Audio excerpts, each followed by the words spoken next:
if you remember that it's because you want to enjoy their company, and then it really doesn't matter if the whatever you were cooking turns out wrong or we're Hi from the English sisters. and welcome to this episode of Get Real with the English sisters. Hello. Hello, here we are again. We're going to be talking about the mistakes to avoid when you're hosting a dinner party.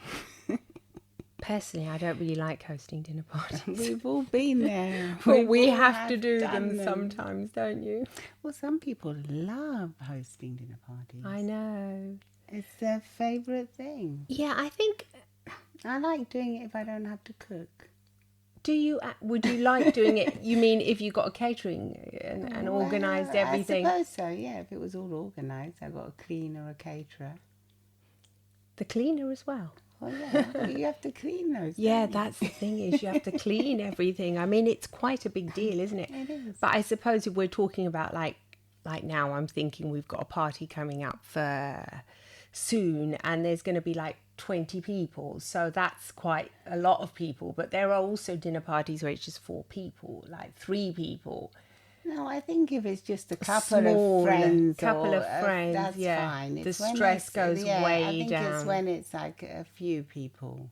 Yeah, you mean a few? You mean like over like 8 or 10, yeah, or 6 or 7. Yeah, and that's already that is already quite a lot. Well, if it's not family, if it's not people you're used to having around all the time, you have to make that special effort. You do, yeah. I think even with family, you still have to prepare and prep and shop and organise, unless you're going to get a caterer coming in or something. You know, there's still a lot of work to be done. Yeah, but if it's like just you and me and the hubbies... if it's just me and you, for goodness sake. No, but sake, the husbands as well. The husbands as well, It's not a big deal, is it? No, that's not really what I would think of a dinner party. That's just eating with your sister. That's ridiculous. But a dinner party, that we know that this can be like a really big cause of anxiety, and yet there are some people that always want to invite people because there's a part of the dinner party that they really enjoy. But then there's also lots of other little steps that they do not enjoy, and they don't like. Sometimes they don't enjoy it and they just feel they have to reciprocate because someone else has invited them. Oh God, I hate that. I hate it, but then because they've accepted an invitation to someone else's house, and then they have to invite not to be back. Rude, yeah. But these are people you don't really know that well. Oh no, you can do. I mean, I know that I've got a few I haven't invited back. Really? Yeah, you're not very good at inviting back, are you? Can't be bothered. Thing is, we've also got big houses, so we have no excuse anymore. Like before, when we would have the smaller houses now. I think when you've got the smaller house, you probably want to have people around more because it's just more like you're more bored. No, I don't think. Well, you can't fit a lot of people in a small house. Not a lot of people, logistically. But like 8 or 10. Yeah, well, that's quite a big house to have 8 or 10 people. Well, no, you can still fit 8 round the table. Come on. Can you? Yeah, I guess so. Yeah. You just cuddle in.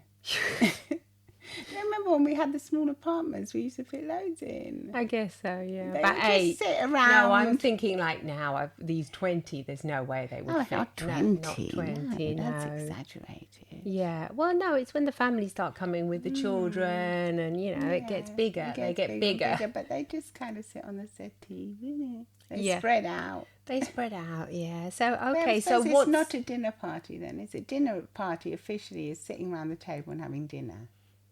Yeah, Isn't it? Yeah, we don't have to go into these nicky little details. What I mean by just by hosting a party, whatever kind of a party it is, it can be a cause of great anxiety. And what I'm saying is, how can we, provide some relief in this? Well, I think the relief comes from not doing them. No, just kidding. No, because people love them. No, I do. The relief comes from when organising, I think, getting organised. Prepping. But sometimes you haven't got time to prep either. So I think the relief is just letting go and just think, we're here to have fun and have a nice time. And whether the food is nice or not, it doesn't really matter. We're not here just to scoff ourselves and eat. And drink. And drink. Yeah. You know, we're just here to have to talk enjoy and each other's company. Enjoy each other's company, and then it takes the pressure off, doesn't it? It really does. I think if you remember that, you know, and you really remember fundamentally, you are there. You're hosting a party also because you want to have fun. Well, yeah. And so if you find that you're not having fun and your forehead is all, you know, worried and creased and your face is stressed, you're going to be conveying that to your guests, and they're going to assimilate that kind of stress, and they're not going to enjoy the party either. Well, no, they won't enjoy it at all. They don't enjoy it. We've seen that They'll on many be occasions. desperate to go home. Yeah, and they leave. I have been invited to parties like that before when I see the hosts, either the couple are bickering or they're, you know, really, a lot of the time, you get the wine, no, you get the wine, I've already done it. I mean, not nice. Let's avoid that. And, or they're just so stressed that they're not having fun. They're not having fun. So once again, I think they have to go into the deep breath again. The deep breath, yeah. But I think the main thing is to ask yourself, why are you hosting the dinner party? And if it really is just to reciprocate, don't bother. Don't bother. Yeah, because you don't have to reciprocate. Come on. Yeah. We're not in the Middle Ages anymore. We're not in all this formality. If someone really loves having a dinner party, then that's okay. Let them enjoy it. You know, take them a nice gift. Take them something nice, some nice drinks. Or be honest if you can and say, do you know what? I don't really like, I'm no good at this. I'm no good at hosting parties. So let's go out somewhere. Why don't we all go out? And then we can all like have fun. Do you really have to have people in your home? You don't. That's what I used to do a lot of the time. Let's go to a restaurant. Yeah, you know, but even then just they feel that they have to pay for it unless you offer, unless you pay for everyone. Oh yeah, I forgot about that. Because when you're hosting, you offer all the food, don't you? Unless it's like each one brings. No, of course if you offer. If it's like a more formal dinner party, you usually make the food and the drinks, and then people can bring some drinks, and they maybe bring some. A dessert or something. Well. Yeah, maybe you can just say, I'm no good at this. And, you know, what I'm trying to say is that there is no point doing it if it's going to get you feeling really anxious, because there's already enough things that we're anxious about. The reason why we're discussing this is because we did have a client who said she was super anxious about having these dinner parties, and it was like one on top of another. First of all, it was the boss that she had to invite, the boss and the wife. I can understand that's quite stressful. Then it was some friends that hadn't seen for ages that came from another country. Then it was, I mean, there's so many of these things that perhaps we can put on our no list. Don't you think? Well, I think the pandemic has put lots of on no list because no one was allowed to see anyone. I know, but it's opening up again. These things are going to be coming back. Yeah. These dilemmas of whether to host or not to host. I guess the pandemic has made us appreciate even the idea of hosting more. So, like, just being able to be together is enjoy it more. Oh, yeah. So maybe we're more carefree as well. We don't care so much. We don't care, yeah. So that's one good thing, but there are still anxieties around this. Am I good enough? People think. Will the food be nice enough? I can't do this well enough. I'm not a good cook. Will it be ready on time? Goodness me, yeah. So let's go back to the roots of why you wanted to do this in the first place.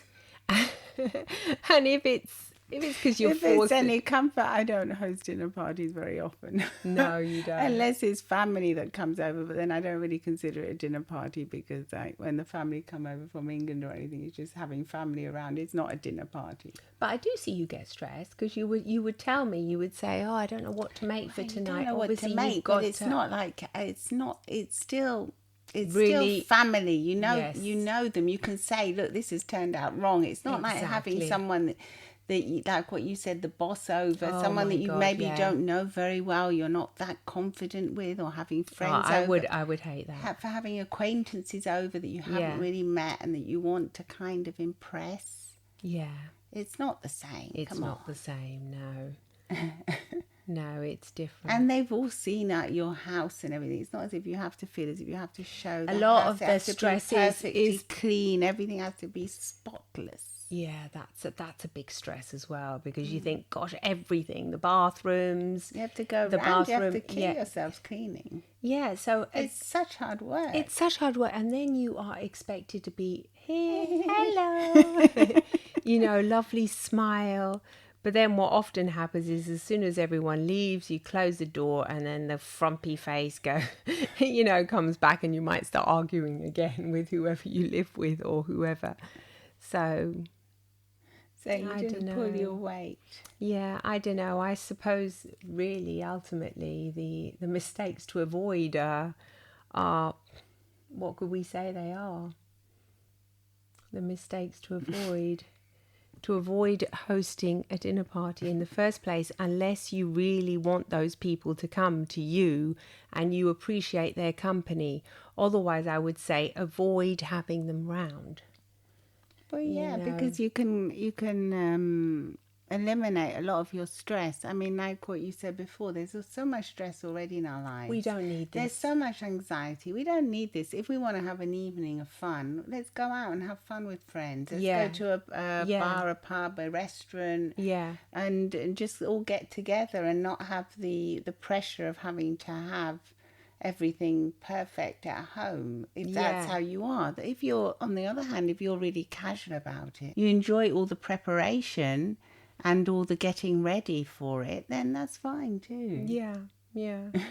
As long as you remember, the reason why you're having the party or whatever it is, a little soiree, even if it is just with friends, if you remember that it's because you want to enjoy their company, and then it really doesn't matter if the whatever you were cooking turns out wrong or sometimes for some people it's really inspiring to host a dinner party and have people around, because they get everything, they set the table perfectly, they really enjoy the that prepping, creative side of getting everything ready, lovely, buying something, candles or something special. They love it, so then that's great. I mean, but that's not a mistake to avoid, is it? No, the only real core mistake here to avoid is that you should simply avoid hosting dinner parties for people that you're not sure about. And if you are forced to do it because it is a work thing and it's like etiquette, if you have to invite your colleagues or something, they want to see you because they want to get to know you, they want to see where you live, and obviously it's more intimate if you're going to invite somebody into your little nest, into your private space. Well, then fundamentally I think you've got to remember that you are supposed to be having fun in this. This is supposed to be fun for you too. What about if you're not having fun? If you already started, what can you do? If you've already started prepping? No, you're not prepping. If the people are already there and you're not having fun and you find yourself getting really anxious and panicky.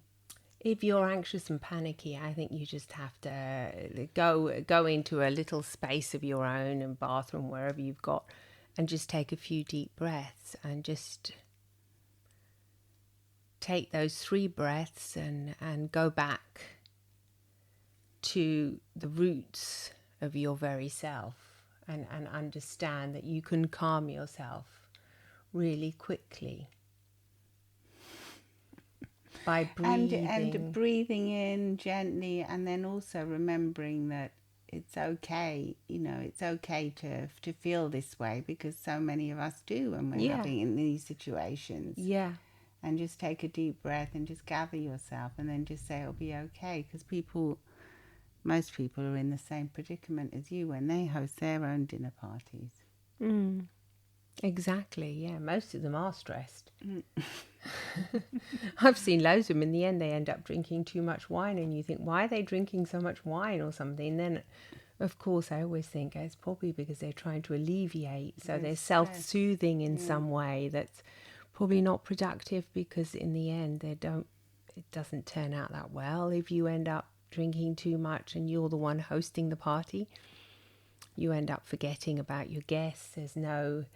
People are left without drinks and the food finishes, and it's not... Yeah, because sometimes it's not a good way you. to I'm thinking sometimes it's not you that wants to host a dinner party, it's your partner. Well, that's what I mean. And then, but then...